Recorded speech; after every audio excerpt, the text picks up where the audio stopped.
everyone, and welcome back to another video. My name is Alexandria. Today I don't have my AirPods in because they're not charged, and I've been using my AirPods to kind of help with the sound and volume, but it's my lunch break and your girl has been trying to do sit down videos on my lunch breaks consistently, and then editing in the afternoon so that on Saturdays everything just gets posted, whether it's a TikTok or an actual video or a not TikTok, but YouTube has like its own reels or whatever, I don't know what it's called, shorts, getting those posted, and again just gaining my consistency back. So in this video I definitely wanted to touch on something that has caused a huge change to my career, and I think has made a really strong impact on how I actually view myself in HR and how my HR experience has gone.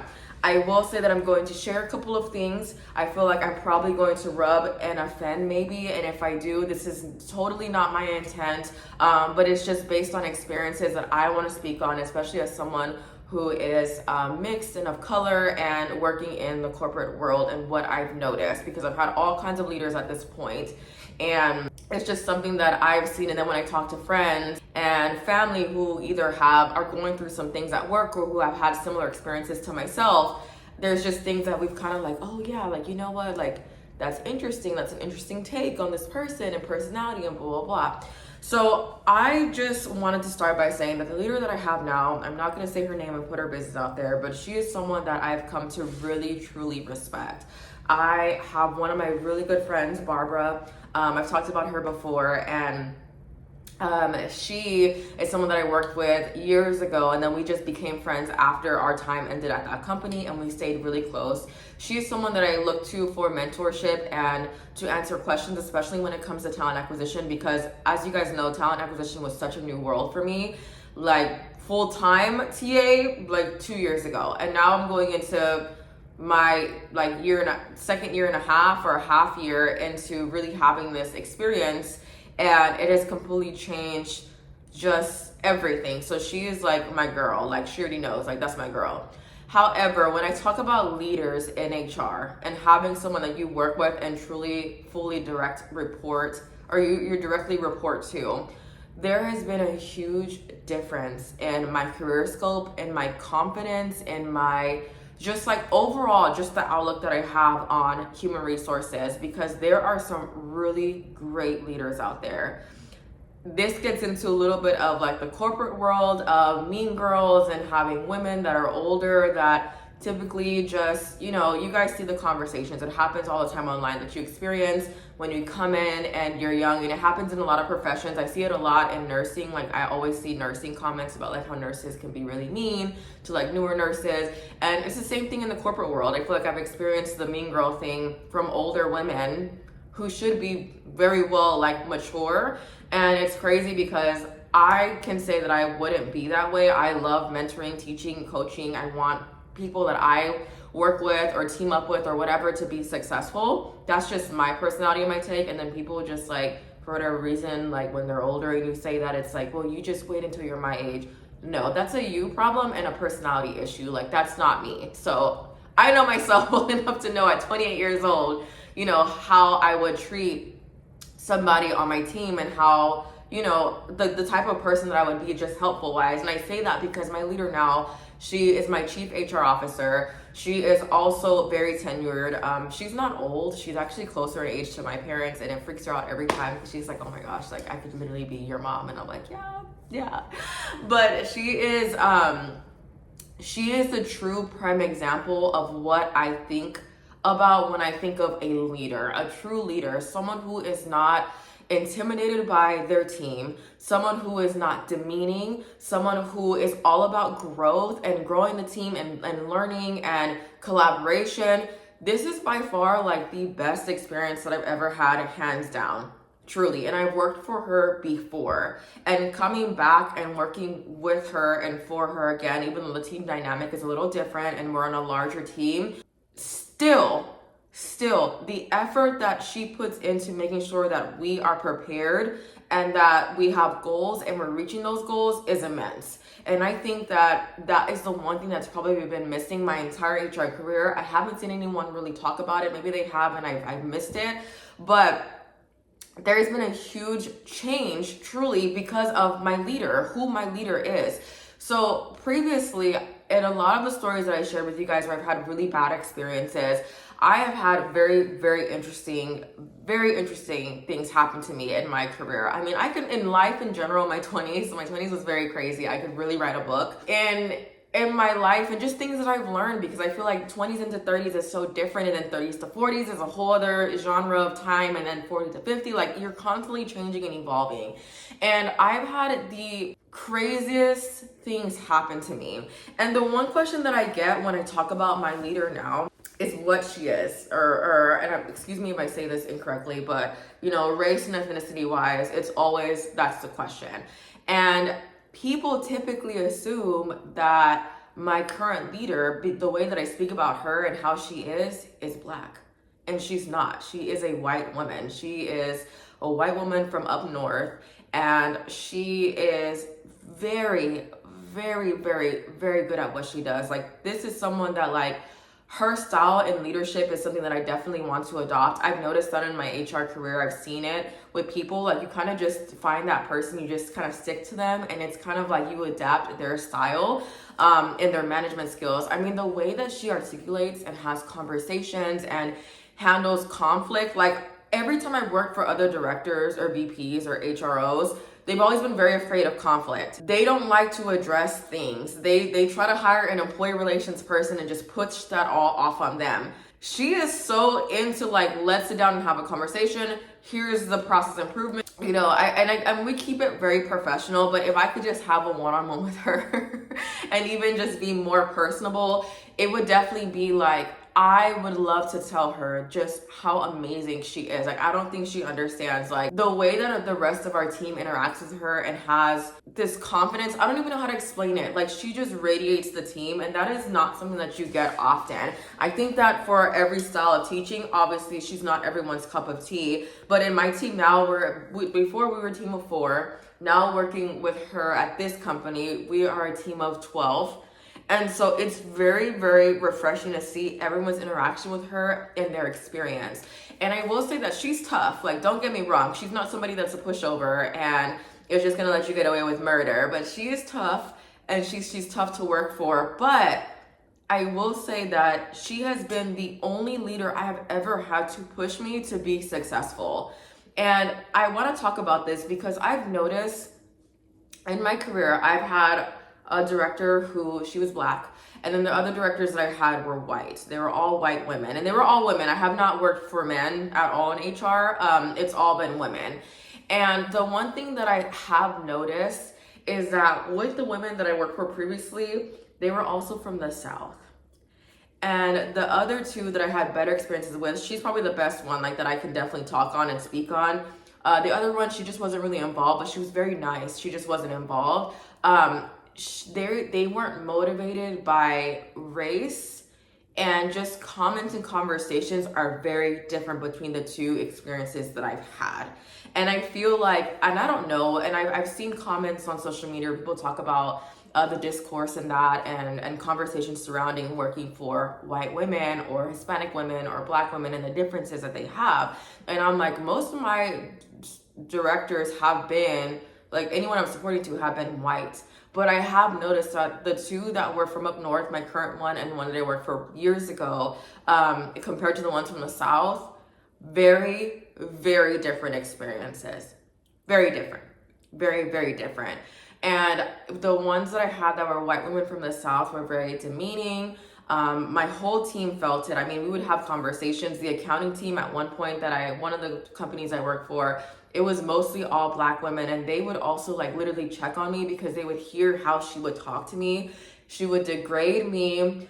It was really bad. And she would even talk crazy to accounting and payroll, and they were like, that's what you're not about to do, is talk to us crazy, And I feel like it was just like something that clicked in my mind one day because one of my really good friends brought it up, and she's in the corporate world, and she had some similar experiences, and she was like, you know what, but I've noticed, like, my current leaders that are from up north and the ones that I work for over here, like, it's very different. And I'm like, no, same. Like, I'm experiencing the same things. Like, I feel like there is definitely a difference in personalities and the way that they view their teams. And I really just, I don't know how to explain it. And it's just my experience, just to make that very, very clear. I'm not saying if you go work for someone who is from the up north that they're not going to have racial motives and tendencies. But for the two that I've had, and the one of them, including the one that I work for now, being from up north, not being from the south, like 180 of a difference. I'm sorry. It's just been very, very different for me. And I don't feel scared to go to work, and not scared in the sense that I'm scared of these people, because I really don't fear anyone but the Lord. But I think just like anxiety and just fear of like, what is going to happen today? I'm not experiencing that at all. And I haven't experienced that. It's more so frustrations, of course, of the day-to-day, and you don't know what's going to happen in the sense of like getting offer letters out and what the week is going to entail and how these managers and branches are going to act for the week. That's more of what my worries are. My worries are not anything involving having to come work for someone who I know is going to tear me down and make me feel dumb and make me feel stupid. Like, truly. And it was times in my career that I questioned myself. And I've talked about this before, but I questioned myself because I was like, is HR for me? Like, am I supposed to be here? Like, I was almost in a way being gaslit to not knowing the things that I knew. Working for my leader now, and I'm going to give her a name because I feel like it's just so, just to put a name out there, but I'm going to call her Beth. So working for Beth now is a completely like, this woman made me cry the other day because she literally told me, she was like, I have worked with you for over 2 years now. When I first met you, I knew that I wanted to hire you, right? Like, she was like, I knew that when I brought you and flew you into Orlando for the day and wanted to meet you in person, took you to lunch, I knew that I was giving you that offer letter because I did it. I got offered the same day. I flew back home with an offer letter, and I was so ecstatic because I was leaving a very toxic place where I was placed there through a temp agency after a layoff, and they wanted to convert me, but I was like, no, this lady is literally like abusive. Like, she is crazy. I would tell a temp agency, they could care less. And at one point the temp agency was like, she's our customer, so you have to remember that, like, we're always going to support her. And I was like, so you just don't give a F about like us, like who you're placing in these roles. Like, these are people's livelihoods. Like, yeah, we need money, but like, this is like a livelihood. Like, my mental is not there. Like, this, I am just like, I've been beat down like in this role. And my Beth made me cry because she was like, and you are so smart. And she was like, you know so much about human resources. She was like, it's just so crazy to me how well you retain information. You came to me having an idea. She's like, you always have ideas. You're always so willing to help. Like, she was like, you came back to me also as a grown woman. Like, she was like, when I first hired you, she was like, you were a little shy, and TA was very new to you because it was full time. It wasn't the hybrid HRT kind of role. It was like full cycle recruiting from start to finish. She's like, and I just threw you to the wolves, and she was like, handled it like, you would have thought that you would have been recruiting this entire time. The last 5-6 years of your career have just been that. And she was like, I am so proud of you. She had me sit in on a meeting and approved it, but our CEO, and I talked about it in one of my vlogs. I don't know if y'all will see the vlog first or this video first, but at the end of the vlog, I talked about going in and sitting with the senior leadership team meeting. And it was an all-day meeting from 8 a.m. to 5 p.m. It was a full day. Our CEO and president, I met with him one-on-one, and he actually invited me. He was like, since you're here in Dallas this week, you might as well come sit in with us and get a feel for what we're talking about, and also be able to provide real life insight on what's going on with recruiting. And when I told Beth was like, absolutely, you have to do it. Like, yes, like tomorrow we're meeting at 8 a.m. Like, be here by 7:30 or whatever. And she was like, and sit in with us and get to know the leadership team. You get to meet them in person. She was like, this is a great opportunity for you to just have that exposure. When it got to the part where I had to do the actual presentation and talk about recruiting and the initiatives that we have in place and everything that was going on, because I have high level roles that are very difficult to fill. On top of that, I'm hiring for like branch managers and these crazy freaking positions that are driving me crazy. They're more strategic. And talking to that and giving a presentation and being the only person, by the way, of color, the second woman in the room, but the only other person in that room that was Black Hispanic, crazy. in a room full of white men. I presented, gave the presentation, gave all my notes, had a little bit of dialogue, made them laugh a little bit, you know, just to break the ice a little, and did my thing, finished the meeting, left. She calls me and was like, I had to call you. I'm driving on my way to Houston. I need to tell you the feedback. Because I was kind of nervous. I was like, okay, like, you just never know how you do. But I was also like, you're going in there with confidence. You know what you're talking about. Speak to it. She was like, they were so impressed with you. And they have so much respect for you and how you articulate your words and your presentation, how you're so engaging. And she was like, I am so proud of you. Like, she's like, you don't understand, like, almost to the point where like, I could hear that she was going to cry as well. But she was like, I am so proud of how far you've come and where you're at. Like, who gets to sit in a senior leadership meeting with a CEO, other leadership directors? Like, that doesn't happen. That doesn't happen. And that really doesn't happen. Like, even in my career with other managers and leaders that I've had, it's not often that you get to sit in a meeting like that.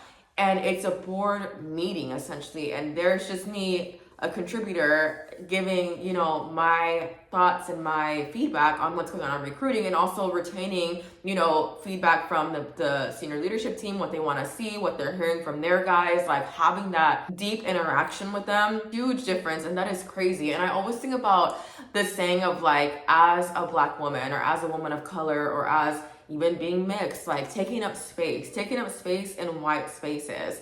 And I felt like that was like my one moment of, wow, I'm in this room in front of all these people and they are listening and engaging and asking questions, and they want to hear about what I have to say. And not only that, but I leave and they tell my leader that they were impressed and that they really appreciated the update and the information. This is the first company I've worked for also where the CEO is just involved and this communicated with HR and has a huge presence in the world of HR and finds importance in HR. Like, I know that my job is definitely safe here because they value human resources like no other. For me, that was just my moment of, you did it. You stuck to your guns, and even though you had your questions and your, you know, concerns, and you, at one point I wanted to give up on this career and I didn't. And look at what you were able to do.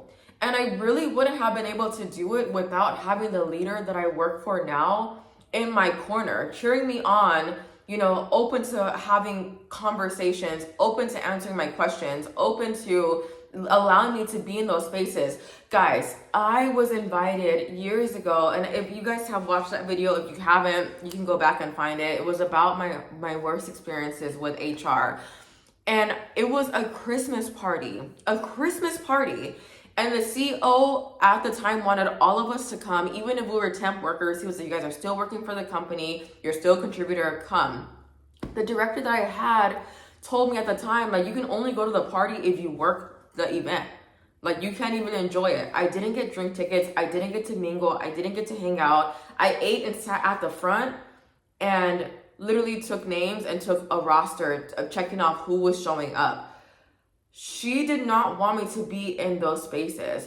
She did not. I remember we had wine nights on Wednesdays, and at first she wanted me to go. Then when I started building relationships, it was like, oh no, you can't go. You need to remember that you're a temp, and those are not for, I know I told you you can go, but it's not for you to go every week. Like, she was so bothered that I was taking up space and having those relationships. So to me, something like a Christmas party that I couldn't even be a part of, and here I am years later at another company with a leader who's like, he invited you, absolutely you're coming, absolutely be on time, absolutely be here. Here's an FYI of what's going to be discussed. Just like someone who's a cheerleader who was all for me showing up to a meeting. And I know you guys will be thinking, well, Christmas party and a meeting is so different, but I think the context in which both kind of came about, the CEO had invited me to the Christmas party. He was like, I want you to mingle more, get to meet more of the guys and the leadership team. And it's also, it's for everyone, and it's Christmas. Just because you're a temp, he was like, you're gonna probably convert full time, so you might as well have this experience. And that was a no. But sitting in on a meeting, which is more serious, I feel like, and definitely like got kind of getting put on the spot, but given that opportunity, and she's like, absolutely, you're coming. Like, that's not even a question. Like, I'm so happy that he invited you to that. Also, not blocking blessings, because I just thought about this. I said I never wanted to be a recruiter. All of you guys have been with me for a long time. If you're OGs, you know I never wanted to be a recruiter. I never wanted to do it full time. But taking the opportunity, I need to learn this so that I could be successful in the long run with having a higher level like management style position. I feel like knowing all aspects, if you can, all aspects of HR, when you can get the experience, like do it. Had I said, you know what, I met with you and you know this is great, but I'm just intimidated by the recruiting piece and not taking that, I would have blocked my own blessing. I would have never had this experience that I'm having with Beth.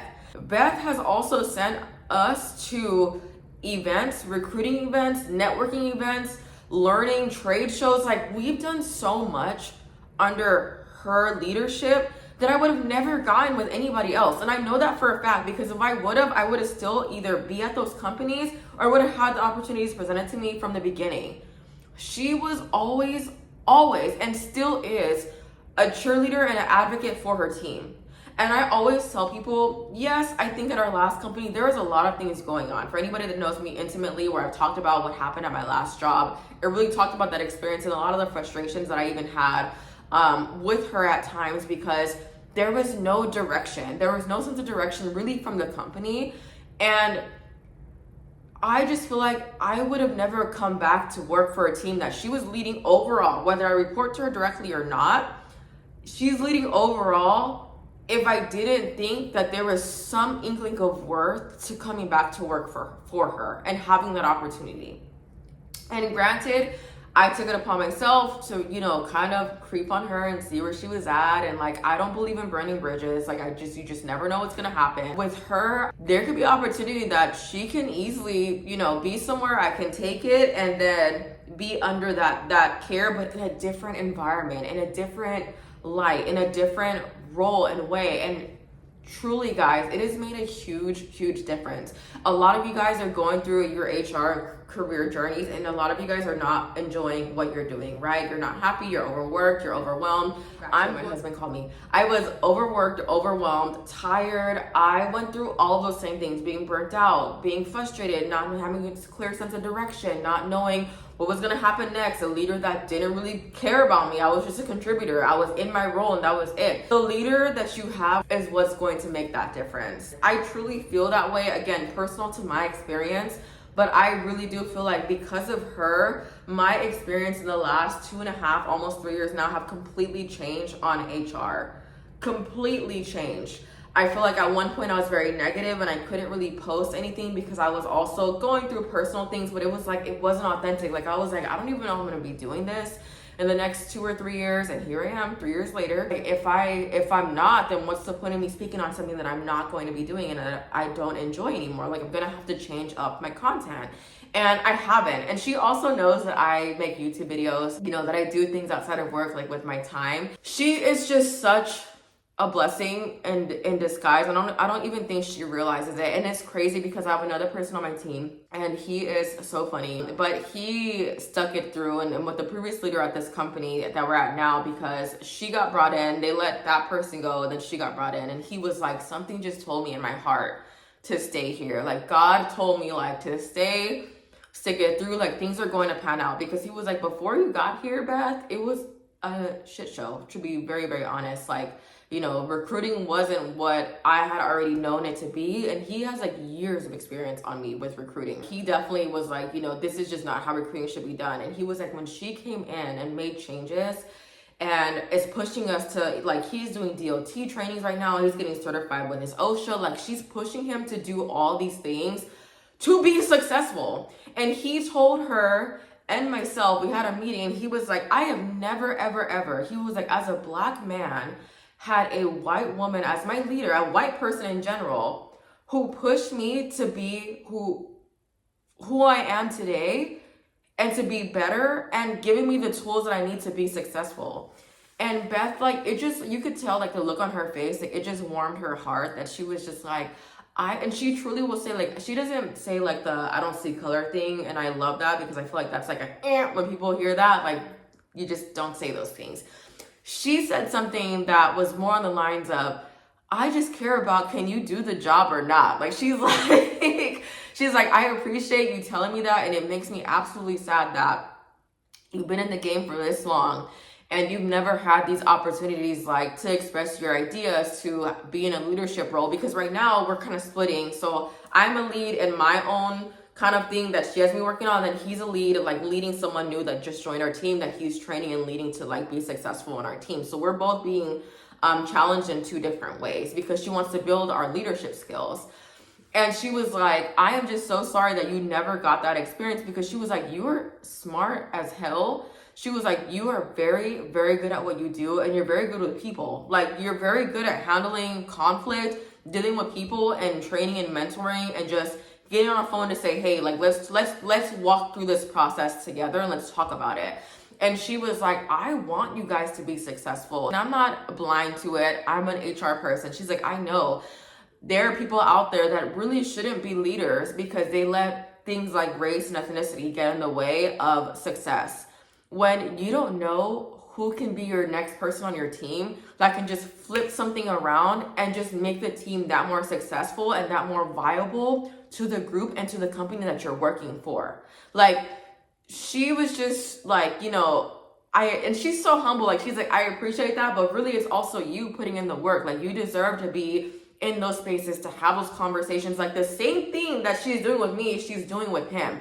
I feel like if she ever opens up opportunities, or like, you know, and she's fair, like she'll do like a full-on interview, and like, I can never make any guarantees, but I'm such an advocate for wanting people to come be a part of her team, to just experience this kind of leader, to experience someone who doesn't want to see you stagnant, who wants you to grow. She knows all of us, for the most part, we don't want to stay where we're at. She knows that I don't want to stay in talent acquisition. She knows that my other coworker, that he wants to be a TA manager. She knows that another person on our team, when she hired them, they were TA for management for years, did talent management for a long time. They wanted to get in learning development. She gave her the opportunity. She's just someone that has really made a huge impact on me. And I couldn't thank her more for that. And I love to see that the rest of the team has begun to really trust her process. And even though she's new, right? Like, it's always like that. When you get a new manager, you just never know like what to expect. You don't trust the person, whatever. It's really cool to see them kind of unravel with her. In HR, I've been to several sermons and meetings and networking events at this point where everyone's like, oh, it's not like the old days. People just stick to a job forever. Like, people don't also just leave companies. They leave their managers. They leave their leaders. They try to find somewhere where they can feel like what they're doing is important, that they're valued, that it's just a different feel. And I recently saw one of my comments, someone had said that the company that they work for now and where they're at, they're just so happy because they actually care about their people. Like, it makes a difference, and I don't see anyone really talking about it that much. So I just wanted to give a positive out there, share this with you guys. I hope that it gives you hope. But thank you guys so much for sticking with me, watching my videos, and coming back to my channel. But I hope that you guys all have a wonderful weekend, wherever you're at in the week that you're watching this video. And I will see you guys all in the next one. Thanks. Bye.